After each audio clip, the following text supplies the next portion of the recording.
Alright, ladies and gents, welcome back. This is section 3.3, the first derivative test. Sorry I don't have any funny, video in the beginning. Kind of want to get through this without having to edit a whole bunch of stuff. So, first derivative test, we're going to kind of go through how to determine, or what's actually the first derivative test is. Usually we use this for increasing, decreasing functions to find relative extrema, some critical points, things like that. So we got to know some things, okay? So increasing and decreasing functions, okay? So if f is a function that is continuous on the closed interval a to b, and it's differentiable on the open interval a to b, all right? We've got to have to meet those requirements. If f prime, so if the derivative is greater than 0 for all x in a to b, then it's increasing, okay? If it is less than 0, then it's decreasing. If it is equal to 0, then we know it's a constant, okay? So here's some steps to find your critical numbers. Here's for increasing, decreasing, all that stuff. So we want to find our critical numbers. Remember, critical numbers are where first derivative is equal to 0, or we have some domain values that are kind of messed up, or your denominator is 0, or the function equals 0, stuff like that. All right, we want to write those intervals between them. We want to substitute a value from each of the intervals and to test it, and then we're going to indicate what happens to the function as it's in that interval. Remember, if it's positive, then it's increasing. If it's negative, it's decreasing. If it's equal to 0, then we know it's equal to 0, and it's constant. So find the open intervals on which f of x is equal to x to the third minus 3/2 x squared is increasing or decreasing.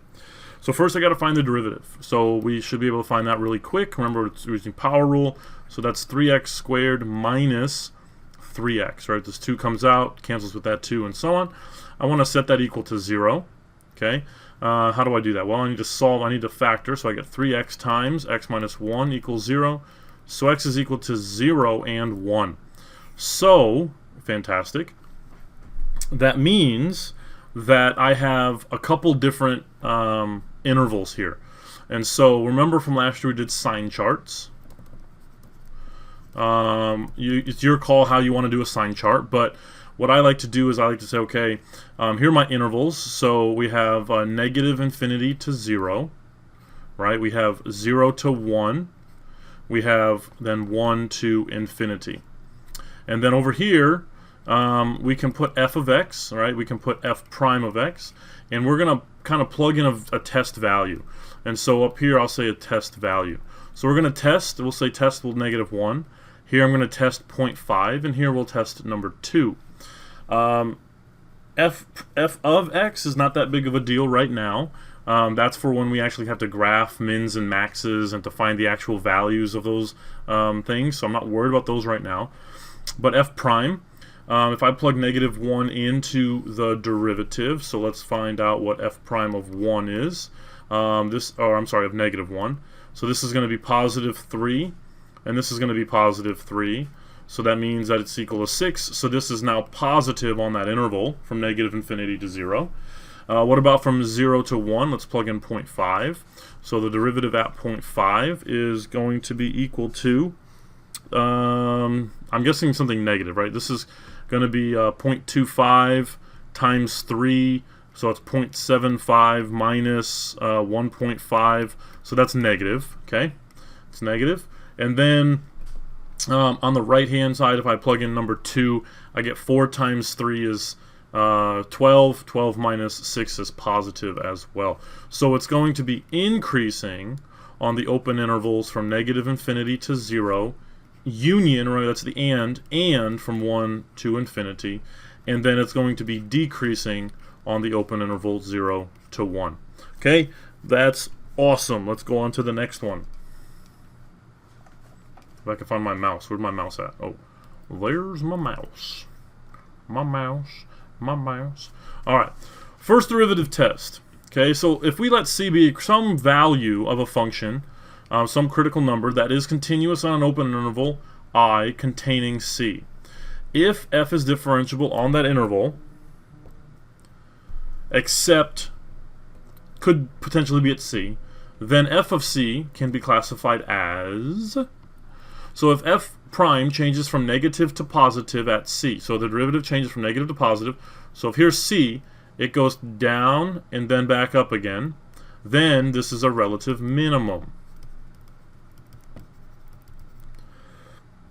If it changes from positive to negative, so it goes up and then comes back down, it's a relative maximum, relative max.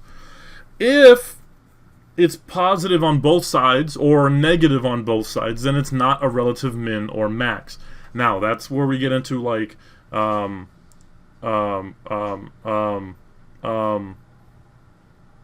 my gosh, what's that word?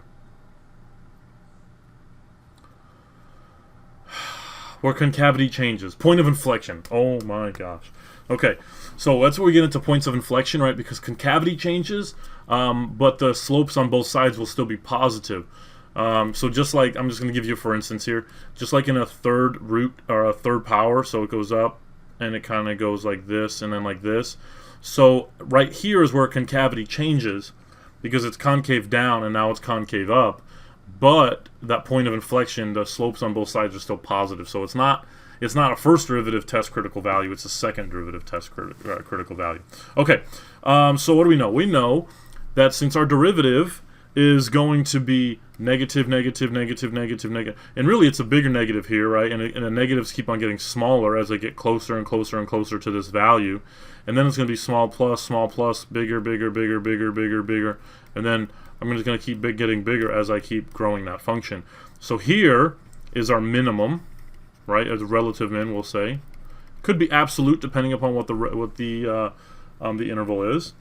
So number 2 here, this is now really big positive, right? Really big positive. Now it's going to get smaller positive.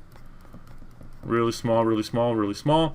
It's going to get to 0, and then it's going to be small, small, small, small, big, big, big, big, big, big, big, big. Okay, so this is going to be our relative maximum. That's pretty self-explanatory. Hopefully. I think we got 2 more. So these 2 here, this is kind of what I was talking about with that third root or that third power function, where yes, we have a tangent here, like a horizontal tangent, slope is 0, but this is positive, and it's still positive, even though it's really small, and it's really small, but it gets bigger, bigger, right? So same thing. This is not a critical number. It's not going to be a min or a max. Same thing here. This is just the opposite, right? So this is really big, negative, negative, negative, negative, negative, 0, and then negative, negative, negative, negative, negative, negative, negative. Okay, fantastic. But those are points of inflection instead of critical numbers for the first derivative test. Okay, let's find the relative extrema increasing, decreasing on these intervals. So now when it says find the relative extrema, that actually means I want to find the min or the max. I want to find, usually it's like the x values. When it says find the value of the relative extrema, or find the value of the min, or find the maximum value, then we're talking about the y values. But it doesn't necessarily hurt to just list them in ordered pairs regardless of what you're trying to find, because then you have all the information there and you just need to interpret it incorrectly. So I want to find the derivative. So f prime of x is equal to, this is just 1/2, minus, this is just straight up cosine of x equals 0. So that's going to be the cosine of x is equal to 1/2. So x is equal to what? It is equal to pi over 3. So pi over 3, and actually 1/2, and 5/3 pi, because it's on the fourth quadrant. So it equals pi over 3, which is right here, but it also works right there. So we gotta worry about that because we're on 0 to 2 pi in the problem. So we have 2 critical values.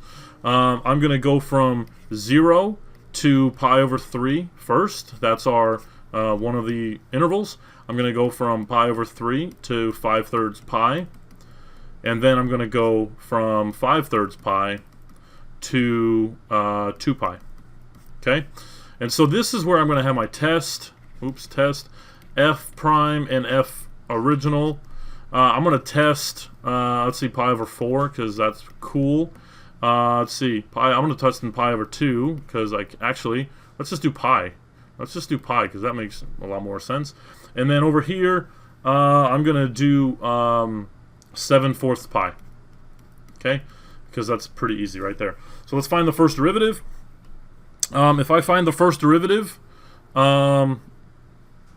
at the pi over 4 value, you can actually plug it in there. You get root 2 over 2, 1/2 minus root 2 over 2 is going to be negative something. So that's going to be negative.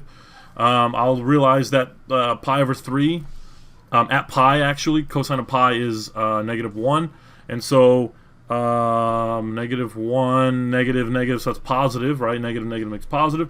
And then 7/4 is going to be negative if you plug that in. Okay? And so we can see that we have an increasing function on pi over 3 to 5/3 pi. Fantastic. And then decreasing on the other intervals. So from 0 to pi over 3 and union, and then 5/3 pi. Hopefully my face doesn't block you over here. To 2 pi. Okay, I'm going to have to move my face. Maybe I'll put it up in this direction up here. Okay, so that's the increasing, decreasing. But then it says find the relative extrema. And so we know at pi over 3, okay, because that's our critical values, critical numbers, that because it goes from negative to positive, the graph is actually going down. And then this is positive to negative, so this is going to go up. So there is going to be a minimum, a relative min, you could even say local, okay, a relative min at x is equal to pi over 3. But if, say, you want to actually find what pi over 3 is, you would just plug pi over 3 into the original function. So the cosine, or the sine of pi over 3 is root 3 over 2. And then you would do pi over 3 times that, which is pi over 6. So pi over 6 minus that, and you would just do common denominator, and that would be your y value.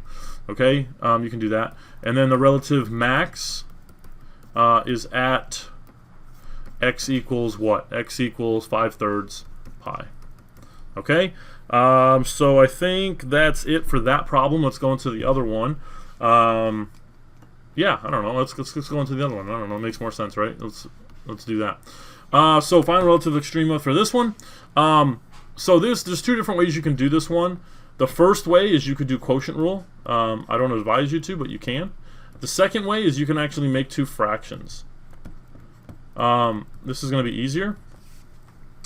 Because the denominator is a monomial, there's only one thing down there, you can split the fractions. So really f of x is the same as saying x to the 4 over x to the 2 plus 1 over x to the 2. Same thing. So that's just x squared plus x to the -2. Alright, so now we can find the derivative of this and say that's really 2x plus, or really minus, so we'll say minus, right? So 2x minus 2x to the -3. Or, so this is the derivative, we can say that the derivative is equal to 2x minus 2 over x to the 3. Set that equal to 0. I set that equal to 0. I want to find and multiply by x to the 3rd. Well, so now in this case, hopefully we can see a couple different things. So a critical number is when the function equals 0, but it's also when something happens in your denominator, when you have vertical asymptote, potentially, right? And so because x equals 0 does not exist, right, that doesn't work, that's one of our critical numbers that we have to test. Okay?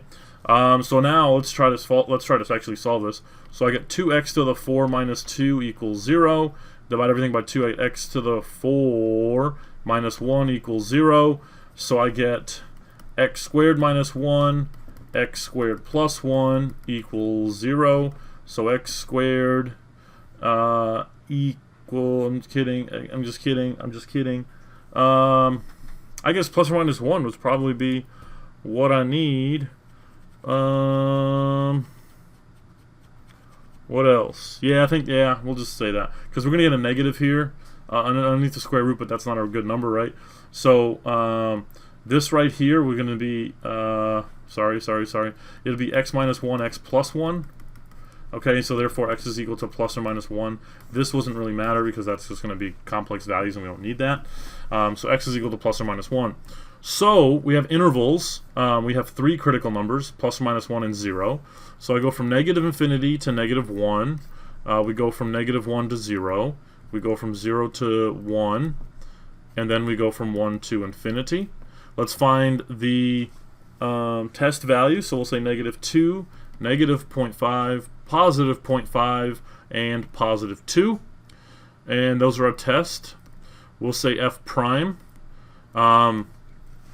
I'll skip the f of x right now because we're not finding the values yet. We just need the extrema. So if I plug in negative 2 into the derivative, you get a positive 2/8. But 2 times 2 is negative 4. And so that's going to be negative, right? F prime is going to be negative there. Negative 0.5, hopefully you can do the math. And you'll actually get positive.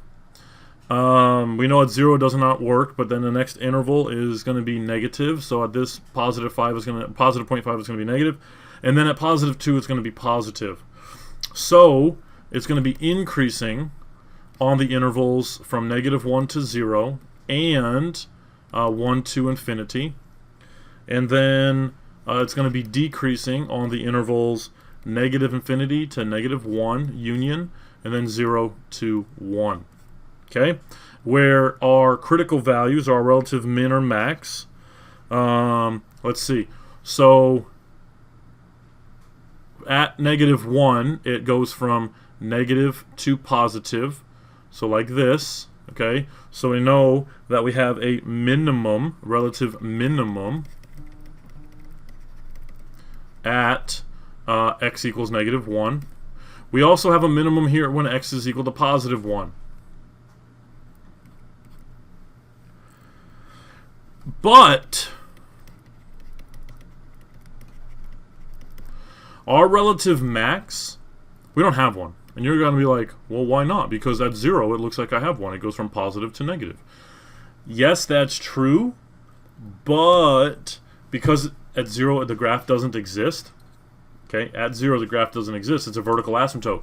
And you can even see that right from here. There's going to be a vertical asymptote at x equals 0. So there is no sign change. Yes, it goes from positive to negative, but because the graph is going up on one side and then down on the other, that's why I have the sign change. Not because of the value that does that, it's just because of the vertical asymptote and how that reacts to it. And so we don't have one, we don't have a relative max at that. All right, there's a vertical asymptote there. So we got to remember that, think about that for the future. But Wharton's out, deuces for this one.